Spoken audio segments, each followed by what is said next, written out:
All right, everybody, we've got another video here of third round projected wide receivers, and that should be it for the day. And then tomorrow we're going to get into the day three guys, and there are a lot of day three guys, so that's probably going to take pretty much the whole day tomorrow. But we're going to wrap up with the last couple of day round three candidates. First guy's Jalen Royals of Utah State. This is another fun one. I hear a lot about this guy, 22 years old. Decent size actually. He's 205 pounds, which is a little above average. So he's sturdy, not necessarily tall, but he's sturdy. Very short arms though, so built kind of weird. He's got an interesting build. Ran a real nice 40, 4.42, 1.49 10-yard split, which is remarkable. So he's got the acceleration down. Pretty much every big board has him in the third. Draft Network has him in the second. They really like him. Two productive years at Utah State. Last year was a little disappointing. I think he missed time. Only had 830 yards. The year before he had almost 1,100, but he's a very good player, and having one kind of disappointing year doesn't change that. He didn't need to have a big year to validate himself necessarily. So the main thing to keep in mind with Jalen Royals, acceleration and speed in tandem is tough to beat. He can absolutely fly, and it's really hard to keep up with him as a defender. He's played inside and outside at the Utah State level, at least. I understand that Utah State is not the highest level of competition, but he's an inside and outside receiver. Release packages are actually better than you would think. That's going to be the main thing that I think people ask about him playing outside. Can he get off jams? Can he beat press? And in college, he actually showed some ability to do it. Ball skills are legitimate. You put the ball up in his area, he's going to go get it. He's tough when it comes to grinding out the extra yards. Not necessarily super elusive, but he can grind out the extra yards by just kind of bowling people over. He has a good understanding of how to help out his quarterback. He can work back to his quarterback. If you put him in a contested catch situation, he's surprisingly effective at it. And he can read his own defense very well. You put him against zone, he'll find the hole and sit down in it and wait for the ball. Now, obviously, his claim to fame right now is the 40 time he ran at the combine. I do think it's fair to point out he didn't always look that fast on the football field. His speed doesn't always show up on the field. I don't know if he's going to be able to play outside in the NFL because he is small and has short arms. That's usually a little bit tough. It's not impossible, but he does have a little bit of an uphill battle. While he's very fast, I would not call him explosive with his movements. It's more gradual. It's more build-up rather than explosion. His quick twitch is lacking, so his routes are often relatively easy to manage as a defender, even if his speed is tough to deal with. It feels to me like he depends heavily on his raw speed to get open rather than his route running abilities. And even though he's fast in a straight line, he's not very productive as a deep downfield threat to this point in his career. So maybe he can find something different in the NFL. I don't know, but so far it's been a little bit mixed.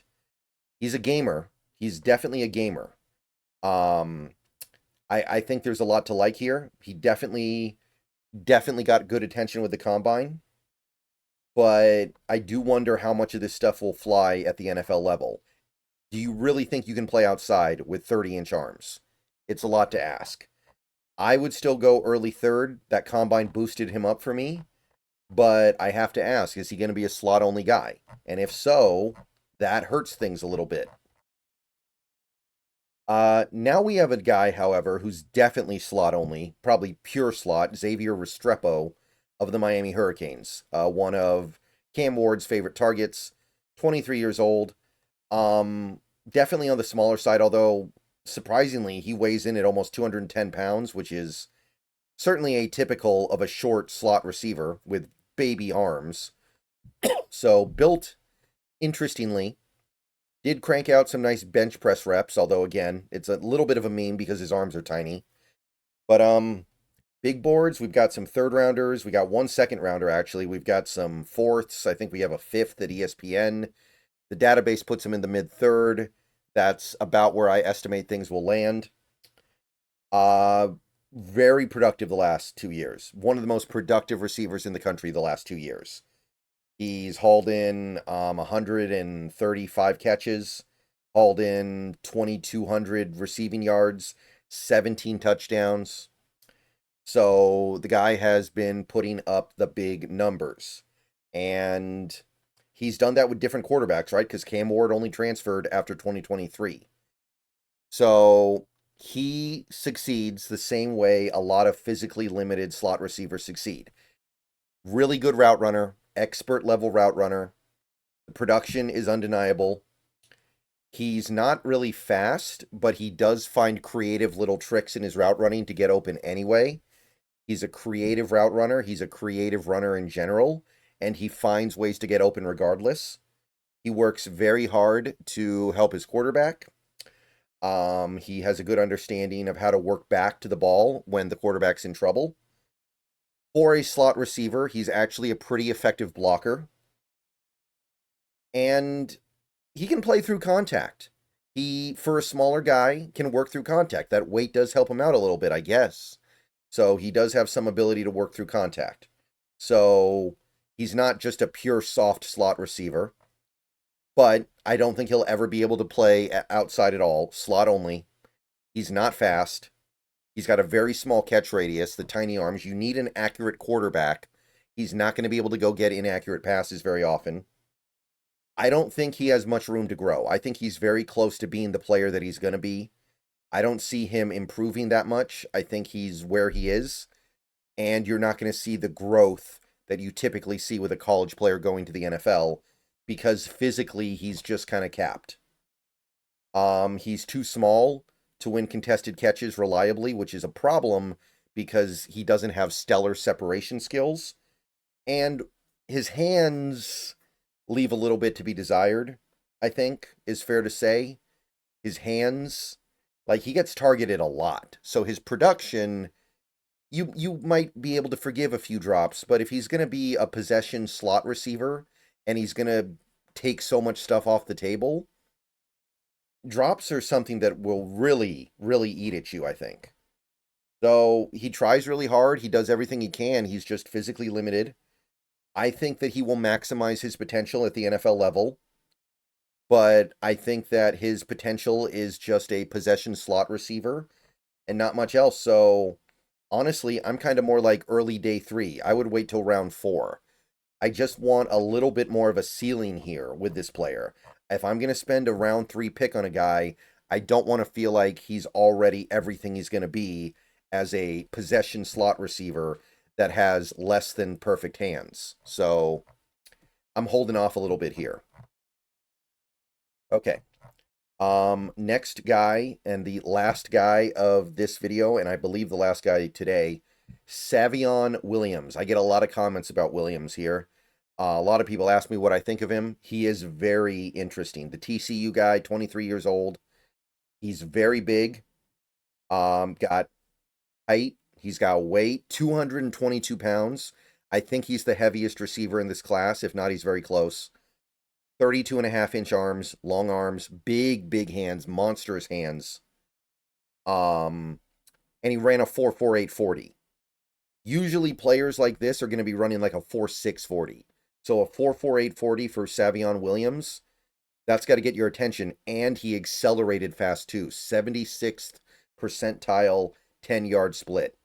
So you already have my attention, Savion Williams, just from that. Big boards, 3rd round, little bit of 4th round, little bit of 2nd round too, actually. A big board, the aggregate says 3rd round. I wouldn't be surprised if he bumps up a little bit because of the combine, but for now, 3rd round is reasonable. Never really had that big breakout year. Last year was his best year with 60 catches and 600 yards. Never really had that monster season, but was reasonably productive the last 2 years. This is an upside pick, right? This is pure upside.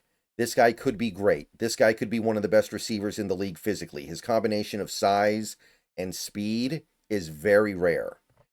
He uses his strength to grind out extra yards, so he's not just big because it's fun. He's big because he can use it to grind out yards after contact. He has the ability to accelerate past defensive backs for deep shots. He's a big guy, but he can go deep, 100%. His ball skills show up in his highlight reel. If you look at his highlight reel, his ability to find and go make a play on the ball in the air is very standout. If he's in tight coverage at the catch point, he knows how to use his size to win. He knows how to go up higher than the defender can and find a way to win. He can use his size to beat press so he can play outside. And this guy is even going to be a little bit fun on gadget plays. He could be used kind of like a Cordarrelle Patterson. He can take direct snaps. He can take handoffs.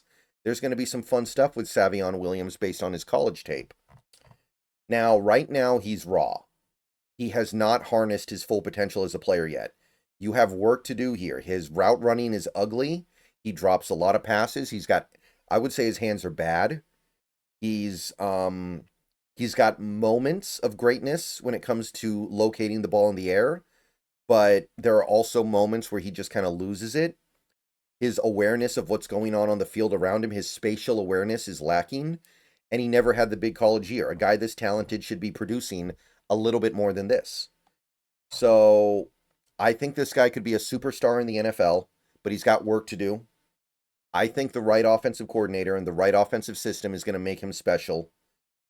But you've got a lot of work to do. Right now, he's a novelty. He's a gadget player.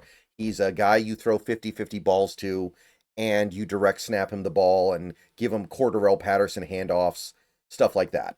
If you want more, you're going to have to work to get it. However, I'm willing to take the risk in the early third. I would take him in the early third. I would even maybe consider the late second. I'm a little bit less sure there because I think he's at least a year away from being a meaningful producer. All right, that's it for this video, guys. See you guys later. Go Hawks. More receiver stuff tomorrow, probably more videos later. But for now, see you guys later.